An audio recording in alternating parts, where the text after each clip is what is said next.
people may take some clips and tell you that Steven Crowder is irresponsible. He advocated violence. That's right. I am. I want to be crystal clear about that. I am advocating for lawful violence defensively that has been abandoned for years, and I want it to replace where grace was afforded before. In a moment, we'll be joined by Joe Walsh to debate these issues, but first I'm joined by Steven Crowder for what will hopefully be a clarification on his clarification. Steven, welcome back to Uncensored. As you know, a lot of people believed you were advocating for a violent response. You've clarified that now. And people are saying, is that a sincere clarification or have you just calmed down? It wasn't a clarification. It was a repeat. And I stand by it. I am advocating for lawful, maybe let me clarify, ruthless violence in defense of us and our own. And if you give me 1.5 minutes, I can make it extra crystal clear if we need to. What you're seeing with Charlie Kirk. Wow, Crowder didn't back down. He doubled down on his point, and I really appreciate that. So, for your context, this was aired a week after Charlie Kirk's assassination, and you can tell you're gonna see Crowder's pissed and he's grieving at the same time.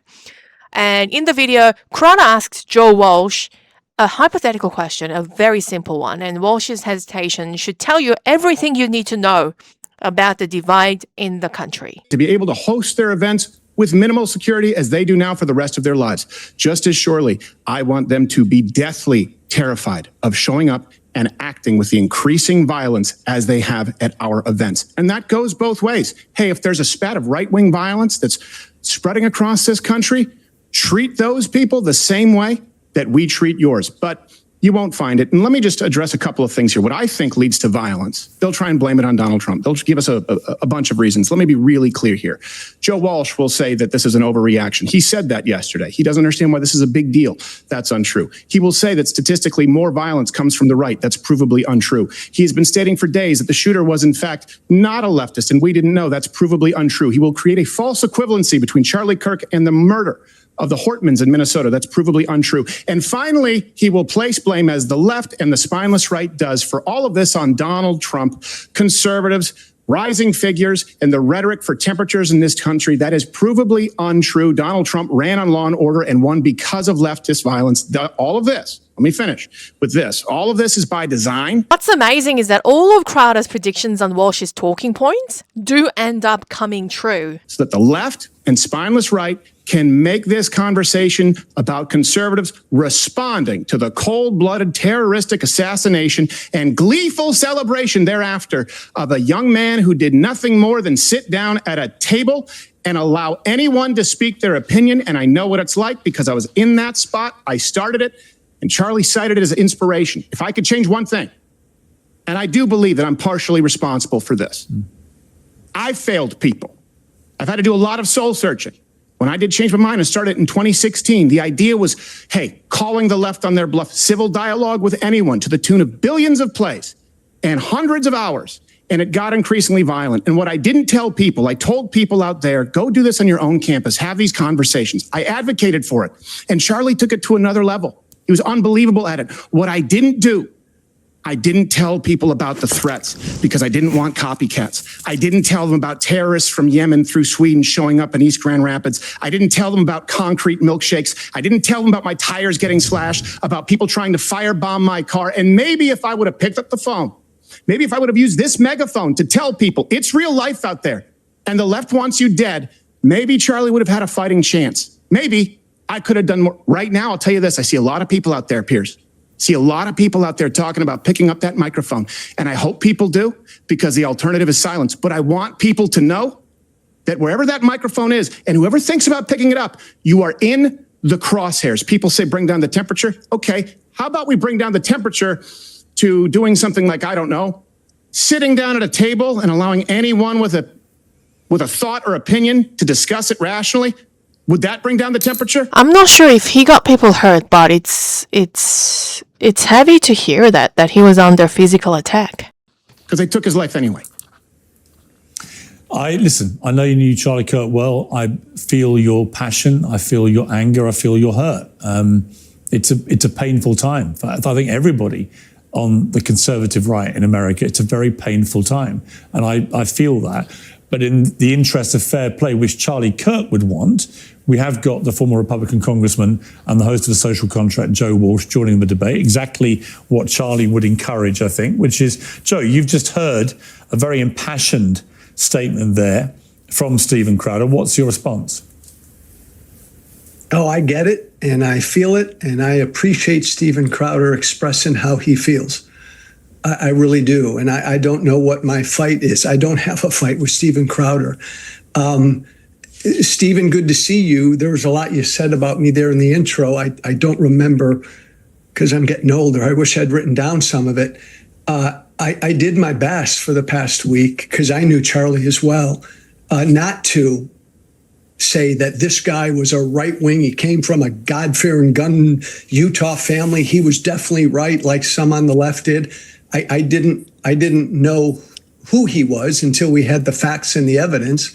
And it's clear, Piers and Stephen, that this was a... I had the facts and the evidence. And I told you he was on the left from the bullet engravings that we received from a leak. And you said we were wrong. And people on the left said we were wrong. And that matters because the shooter was still out there and so was the Kirk family. I'm trying to save lives.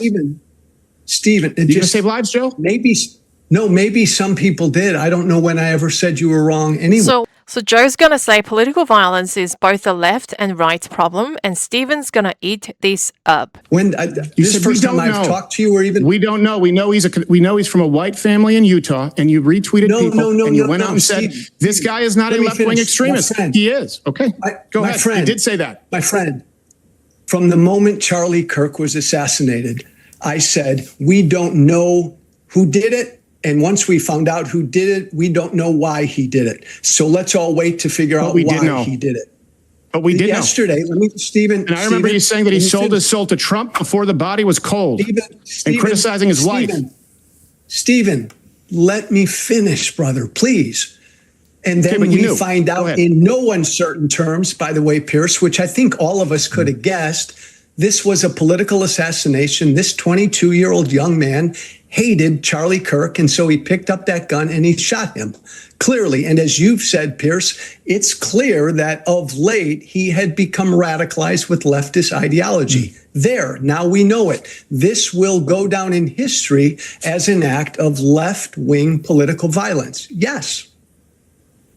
I mean, I would say, Stephen, that is an honest statement from Joe. But it's not. Yeah, but is it honest on your side, Stephen? Be honest. Is it honest to say there is no problem with violence on the political right? Because there has been historically a lot of violence associated with the far right in America. That, again, is just a demonstrable fact. To pretend there's never been any is to be disingenuous. Demonstrable fact by what? No, it's not to be disingenuous. It's absolutely correct. And I understand because I've seen Joe and people of his ilk retweeting these out there. It either comes from Cato Institute or it comes from a recent Economist article. I can tell you how all of those numbers are wrong. Remember the man in Portland? Remember Aaron Danielson, who was shot dead point blank by an Antifa member? Michael Reinhold, who said, we got a Trump supporter, bang, bang, dead. That wasn't listed as political violence. Look at that chart. The year 2020, the summer of love, no political violence from the left. I could go through the methodology, and I have brilliant researchers who have. It is demonstrably untrue. No one is saying there is no violence on the right. What I am saying is that people on the right have to have armed security, flak jackets, an entire strategy when they go out, and those on the left... I'm going to have to agree with that. Do you agree? Please comment down below. Don't. That is verifiably true. What is dishonest is to say we didn't know. You know what else wouldn't have been included in these crime stats? And anyone want to make this argument? You're talking to the wrong guy. The Covenant High School shooting. Audrey Hale. Cato said we included it because it was borderline, even though the police said they didn't think it was politically motivated. If not for the undercover journalism unit of a comedy show right here, no one would have known that motivation. We found it, we leaked it, we processed it, we verified it, and we were met with resistance and threats of lawsuits from the local police department, the mayor, and the FBI. They said it was a lie on the outset, just like they said the engravings on the bullet casings were a lie on the outset. The left lies. They label you fascist. They label you a totalitarian. And how do you deal with those people? Well, you don't do it at the ballot box. We all know that. Every position that the right holds has been presented as violence. including silence, by the way. I know there's a poster behind Joe Walsh right next to his No Kings poster. In other words, if you're pro-life, it's violence against women. If you're against men and women's sports, it's violence against trans, it's genocide, it's erasing them. If you're against Juneteenth as a holiday, it's violence. You're pro-First Amendment, violence because you're inciting violence. You're pro-Second Amendment, violence because you believe people should be able to commit gun violence. And then if we remain silent, that's also violence. And so people deal with the right with violence. Here's my challenge. Find me one example. That was a strong argument.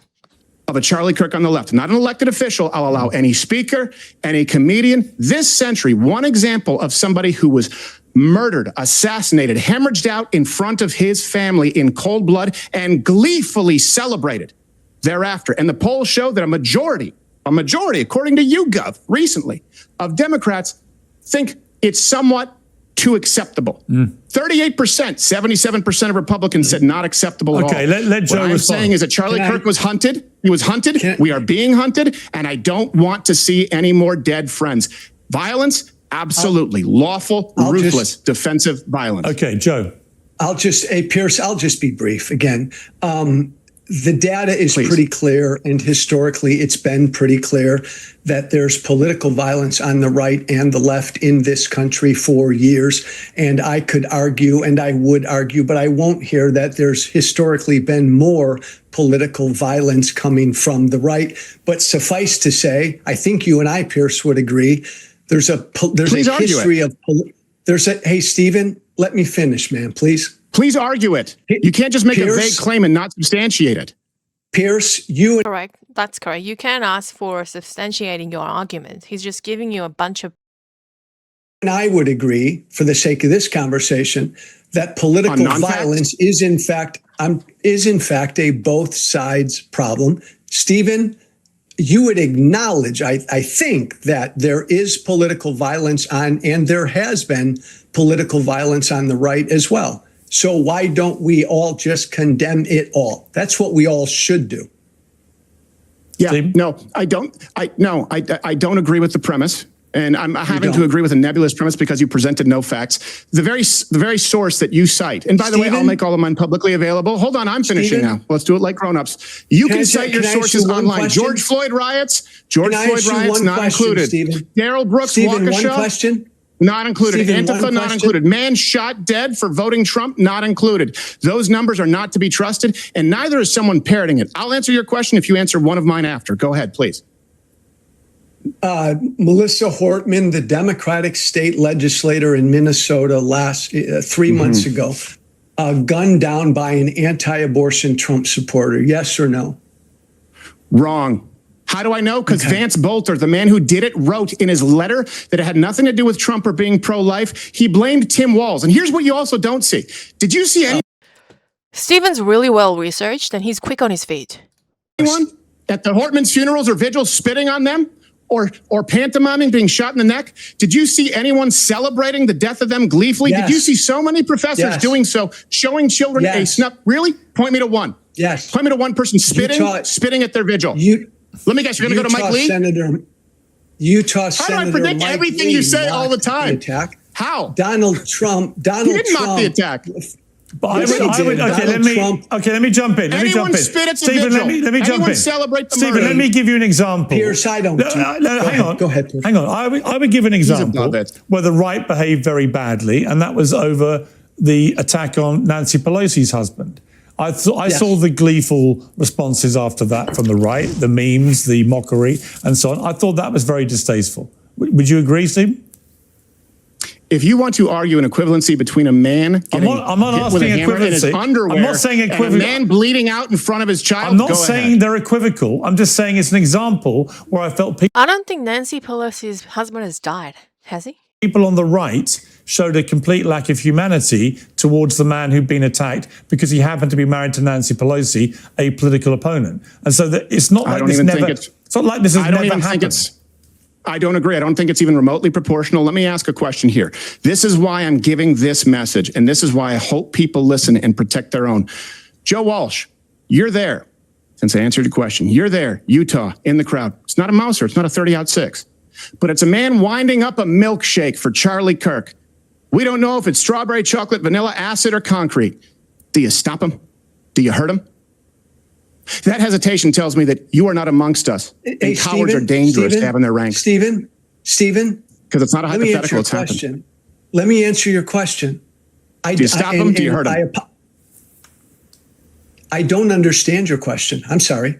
I honestly, I don't. Someone winding up a milkshake to launch at Charlie Kirk. You don't know if it's strawberry, chocolate, vanilla, acid, or concrete. You see him before anyone else does. Do you stop him and hurt him? Yes. I certainly stop him. I do all I can to stop him. Yes. Good. There's a start. That's what I'm advocating. Every single person out there, because we have been living with this shadow over us. And I know, look, here's the thing too, Joe. I understand your rhetoric. I understand where you're coming from. And I know that you met Charlie when he was 16, as I understand it, right? He was very, very young. And I understand that maybe you were somewhat of a mentor figure. It's because of the failure of Republicans like you that me and Charlie Kirk exist, who are willing to take back the territory that has been conceded, and we are willing to pay with our lives. We shouldn't have to Oh, that was a bam. be. Academia, media, the press, big tech shouldn't be dominated by the left exclusively all the time. Charlie Kirk Wow. Here. shouldn't be out there alone, sitting in that chair, taking on all comers. He shouldn't be inspired by people like me, who are comedians. He should have been inspired by people like you. Instead, he was inspired to go the other way. Maybe that's why he said he sold his soul for Donald Trump before the body was cold. Still want to do the no true Scotsman holier than thou thing? And Stephen, I'm assuming you would do the same, correct? If somebody were throwing a chocolate milkshake at a left-wing speaker, correct? No, the reason I bring it up is because we didn't. We didn't, But and I've had them launched at me. Would you, Stephen? And the reason, would you? No, I didn't. Would you? And now I would. Now Would I would. you? Because now I would. Yes. Have I answered your question? Yes. Now I would, and I advocate that everybody else is the same by any means necessary. So Stephen, common ground. You and I, two Americans, would both stop any politically violent attack on any public figure or speaker that we saw. You and I agree to that. And you and I hope, would both agree that we should condemn all political violence. End of story. I am condemning, of course, all political violence. It is coming from one side, and the prescription is ruthless, aggressive, defensive, lawful violence on anyone who tries. If someone behaves in a way, for example, I've been sucker punched, I've been collar dragged, I've had attempts on my life, I have been doxxed. If anyone behaves in a way where if they behave that way at a town hall, at a restaurant, you with your family, would result in their severe ass beating, they deserve it at a political rally. They deserve it at a private function and a public speaking engagement. And the right has not been doing that because we've been taking the high road and the left has acted with impunity. That's why you see professors. That's right. It's not just that they're showing children a snuff film on repeat in order to create a generation of psychopaths, by the way. That's how you do it. It's that so many professors are doing it because they don't fear any ramifications. You can't find that on the right. Wow. I'm going to have to agree with that. That's just really well put.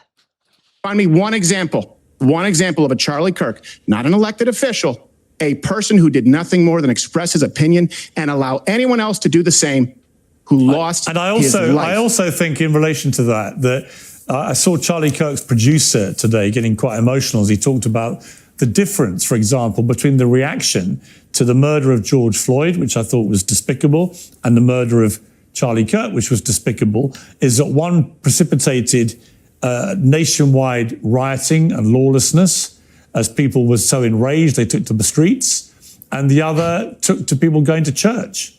You know, also call me when Charlie Kirk died with a speed bump. He mugged a woman with his toddler in the house. I thought it was an interesting. George Floyd hurt people. I thought it was an interesting observation, Joe, in terms of the difference. And I appreciate that, Piers. Let me sneak in one more thing before Stephen goes off. Also, the assassination of Democratic Melissa Hortman in Minnesota by an anti-abortion Trump supporter, you didn't see violence after that. And the other thing you did not see after a, let me finish, Stephen, let me finish, brother. The man who blamed Tim Walz, truth matters. Truth, dishonesty foments violence, Joe. After a Democrat was assassinated in Minnesota, you also did not see the Democratic Party and the left declaring a war on the right, saying that they did it, the evildoers did it. This is a battle between good and evil. You didn't hear any of that when a Democrat was assassinated. We should condemn both, Piers, condemn anybody celebrating Charlie Kirk's murder. Condemn it. And we should also condemn anyone using Charlie Kirk's murder to declare some war on half of the country. And this is a battle between good and evil. Both of those reactions are dangerous and despicable. Final word to Stephen. Stephen, final word to you. Stephen, you got the final word. Yeah, wrong. I think using Charlie Kirk as saying that he sold his soul to Trump before the body's even cold. I agree with Charlie Kirk's reaction to George Floyd because the media lied. Lies foment dishonesty. And I'm not calling for a civil war. I made it very clear I want the left to be able to continue to speak without security, as they often do. I just want them to be deathly afraid to try what they've been doing with the right for a very long, forevermore going forward. But if we talk about this, hey, there's one time that there weren't riots. Yeah, what about all the times that there were and they weren't registered as violent crime? Charlie Kirk didn't hurt anybody. George Floyd did. Charlie Kirk is very, very different from George Floyd. Dishonesty is what foments, I'll leave you with this, is what foments violence. And you know what? When you say war of good and evil, show me one time where the people who are actually evil are willing to paint a war of good and evil. Because you know what? If it ever comes to that, God forbid, maybe the people advocating for abortion up until and including birth and genital mutilation for children, including hiding them from their parents in the state of Minnesota, maybe they could look around at themselves and say, hey, if this is a war of good and evil, maybe we're the bad guys. Okay, I'm going to leave it there. Thank you both so very much. I appreciate it. Thanks, guys. I think Stephen cooked. What do you think? Leave a comment down below.